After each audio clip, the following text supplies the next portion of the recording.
విముక్తి అంటే బాగుంది కదా, బాగుంటుందిలే.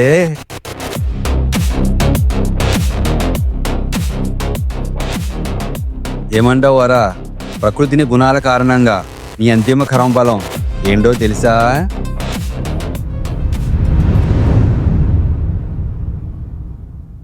మీ అమ్మని చంపాక, మానభంగం చేశాక నీకేమైనా ఒక్క తప్పు చేశాను కానీ లేదా చెడ్డ పని చేశాను కానీ అనిపించిందా?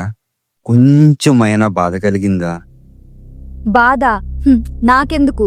మా అమ్మ వల్ల చిన్నప్పటి నుంచి చాలా బాధపడ్డా, అది చచ్చాక చాలా ఆనందపడ్డా. మీకు నేను చెడ్డ పని చేశానని మీకు అనిపించినా నాకు మాత్రం చాలా మంచిగా అనిపించింది.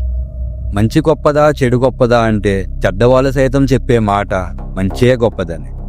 కానీ నిజానికి మంచి చెడుల కన్నా వాస్తవం గొప్పది.